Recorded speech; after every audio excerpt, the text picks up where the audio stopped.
सभी मित्रों और विद्यार्थियों का पीएसपी यूट्यूब चैनल पर स्वागत है।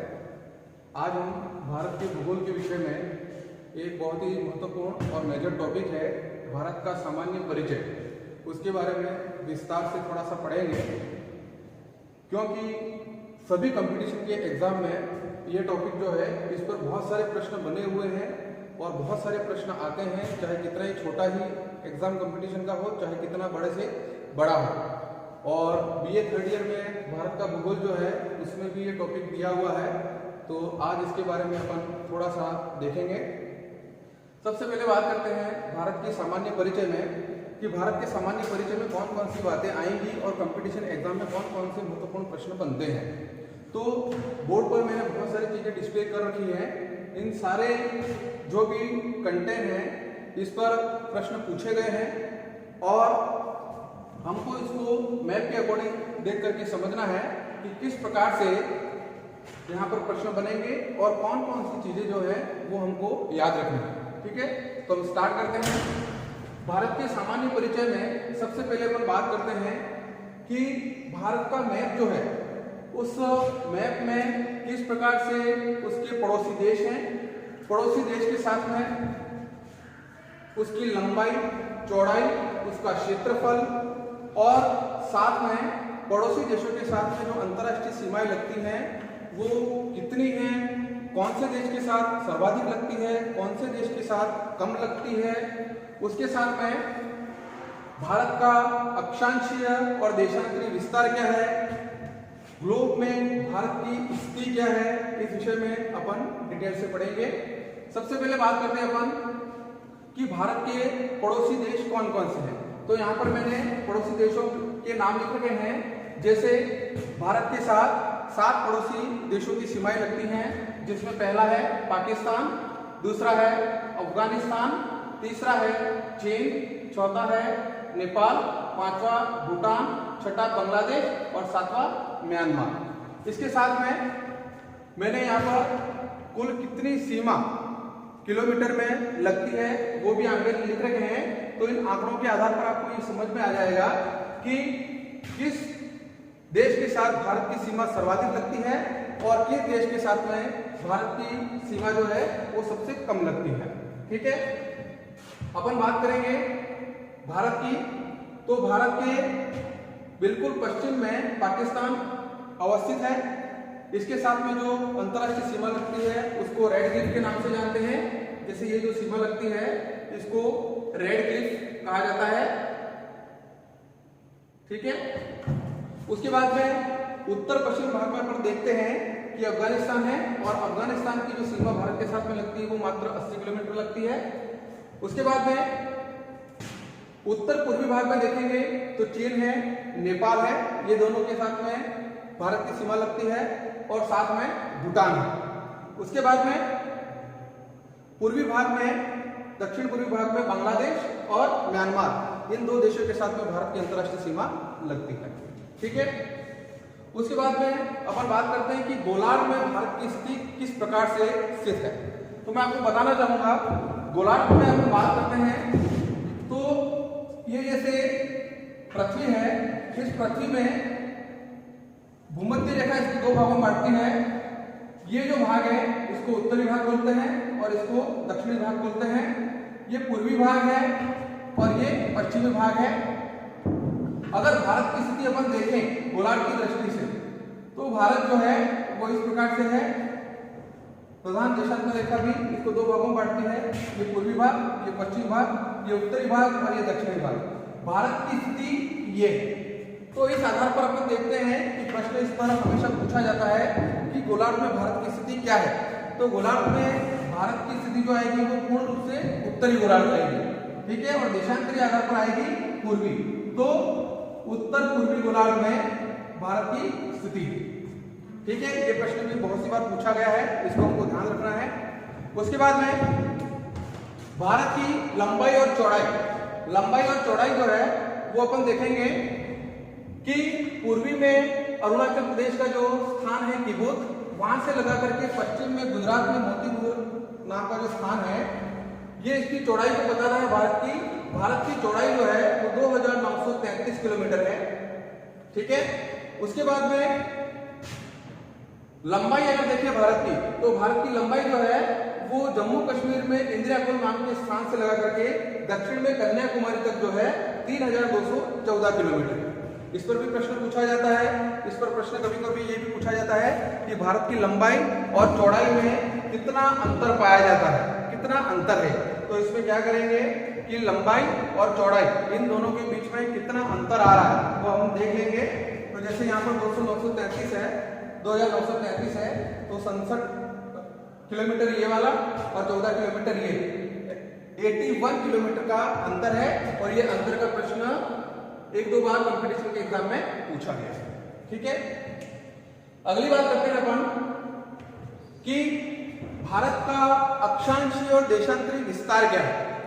एक बार थर्ड ईयर के पेपर में अक्षांशीय और देशांतरी विस्तार के साथ में प्रश्न पूछ लिया गया था कि भारत की सापेक्ष और निरपेक्ष विस्तार को अंकित कीजिए।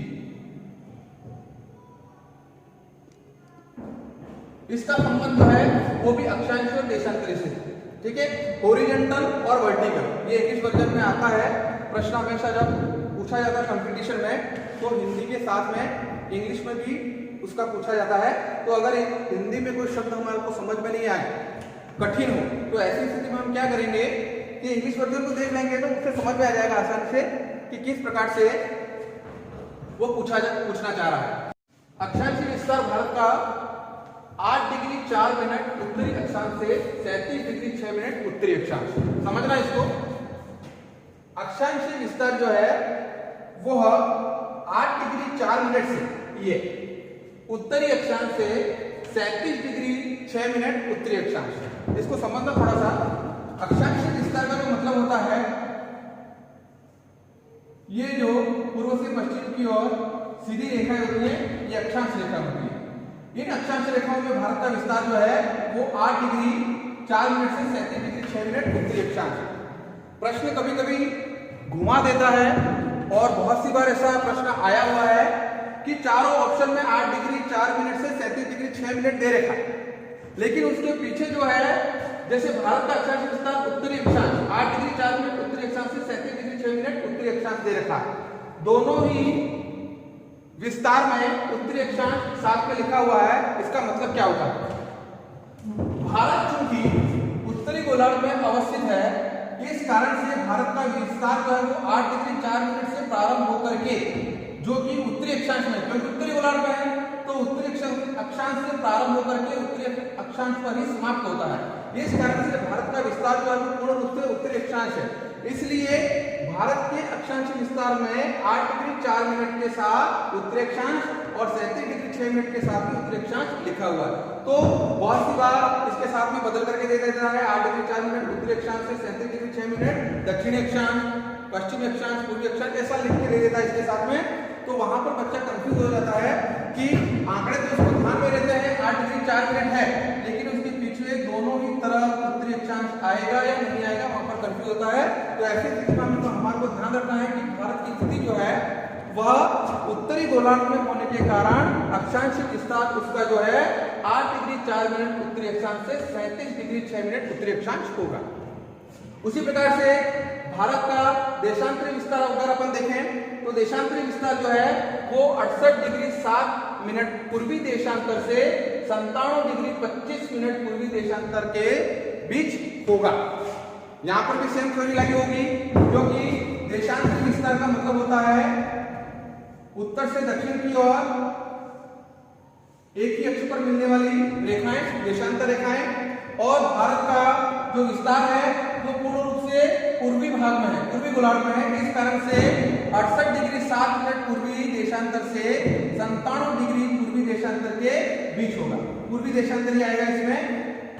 इस कारण से अक्षांश और देशांतर विस्तार का जब भी प्रश्न पूछा जाएगा तो उस समय हमको ये ध्यान रखना है कि 8 डिग्री 4 मिनट उत्तरी अक्षांश, 37 डिग्री 6 मिनट उत्तरी अक्षांश के बीच में भारत का विस्तार, देशांतर विस्तार पाया जाएगा 68 डिग्री 7 मिनट पूर्वी देशांतर से 97 डिग्री 25 मिनट पूर्वी देशांतर के बीच। यहाँ पर एक तीसरा प्रश्न और पूछा जाता है, जैसे लंबाई और चौड़ाई के साथ में मैंने आपको बताया था कि कितने का अंतर है, उसी प्रकार से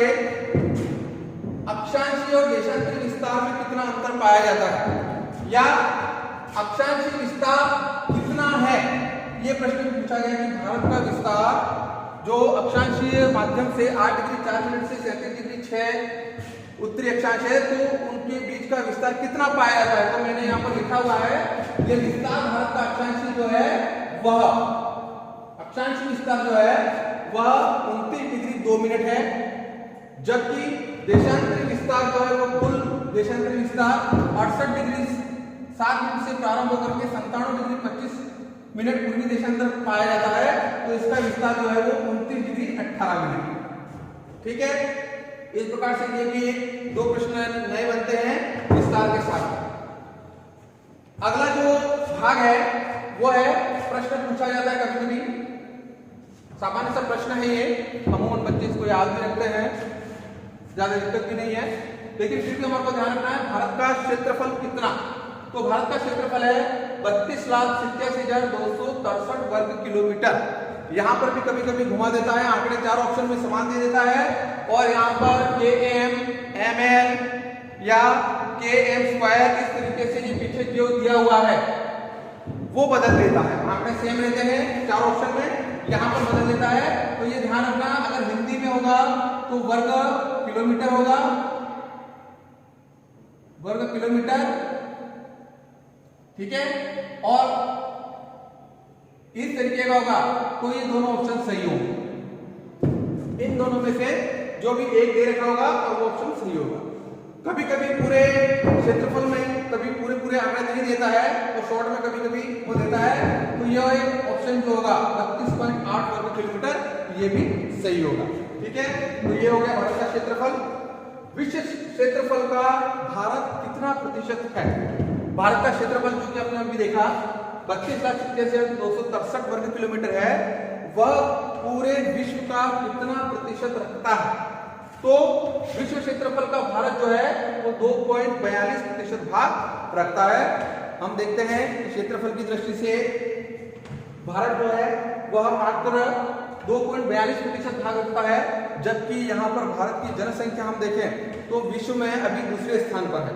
तो आप देख सकते हैं कि भारत में जनसंख्या का घनत्व कितना अधिक होगा। ठीक है, आगे बात करते हैं विश्व क्षेत्रफल की दृष्टि से भारत का स्थान कौन सा, कि विश्व में भारत का क्षेत्रफल जो है वो मात्र 2.42 है, तो भारत का स्थान कौन सा आता है क्षेत्रफल की दृष्टि से। तो भारत से आगे 6 देश और हैं। भारत का स्थान विश्व में 7वां नंबर है, क्षेत्रफल की दृष्टि से 7वां स्थान आता है। ये प्रश्न भी बहुत सी बार पूछा गया है, ये प्रश्न भी पूछा गया है, और ये प्रश्न भी पूछा गया है। ठीक है, तो विश्व क्षेत्रफल की दृष्टि से 2.42% हिस्सा रखेगा। विश्व क्षेत्रफल की दृष्टि से भारत का स्थान कौन सा होगा, तो 7वां स्थान होगा। अक्षांशीय और देशांतरी विस्तार के बारे में अपन ने बात कर ली है।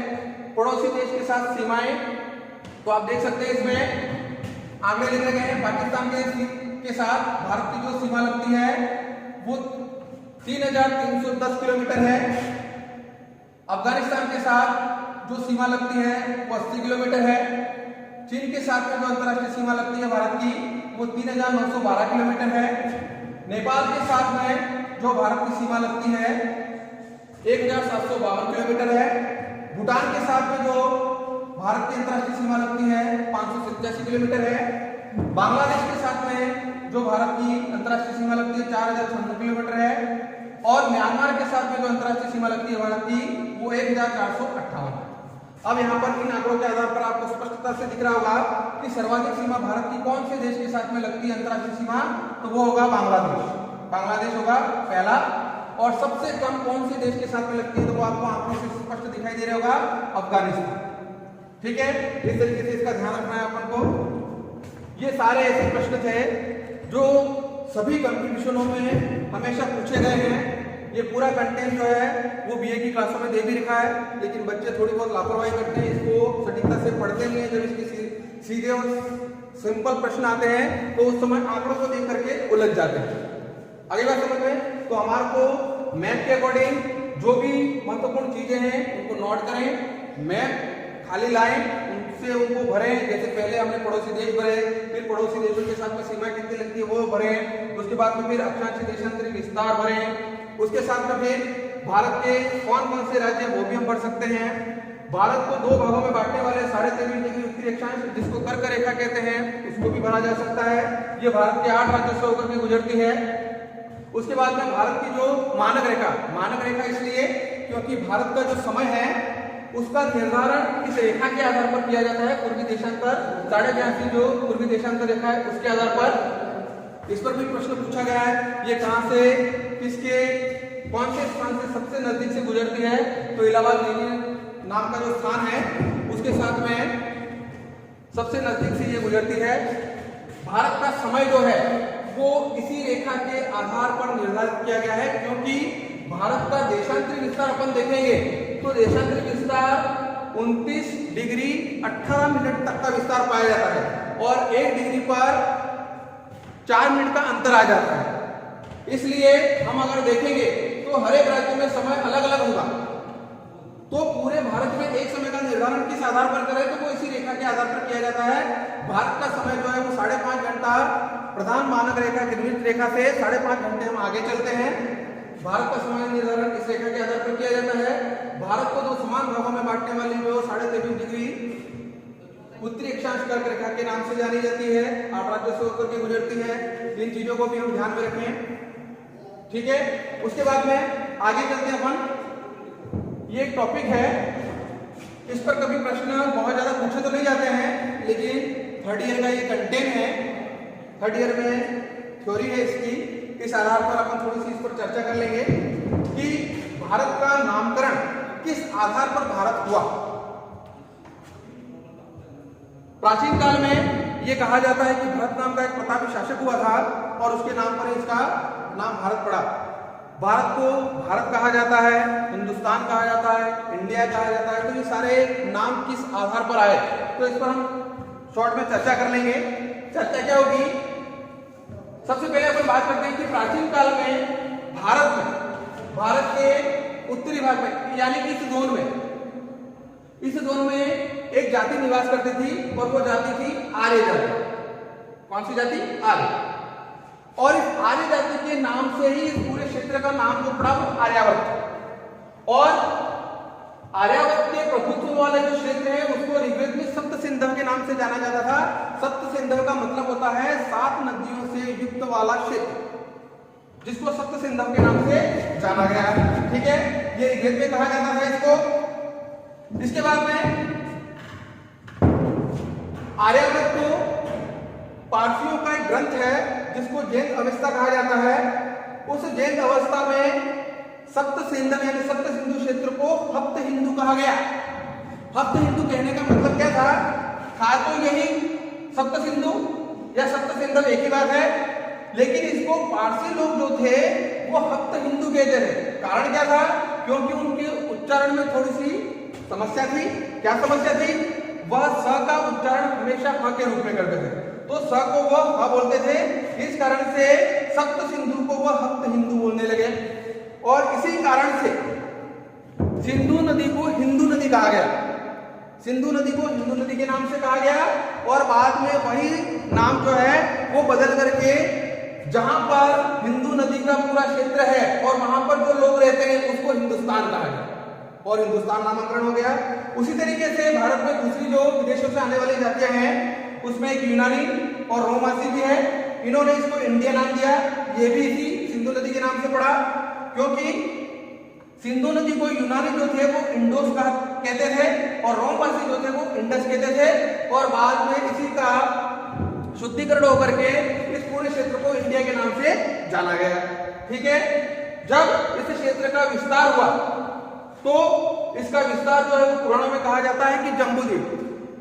प्राचीन समय में पूरा विश्व जो है जिसको अभी हम 7 महाद्वीप के नाम से जानते हैं, पढ़ते हैं, समझते हैं, उन 7 महाद्वीपों का जो क्षेत्र था वो 7 द्वीपों के रूप में जाने जाते थे, ठीक है।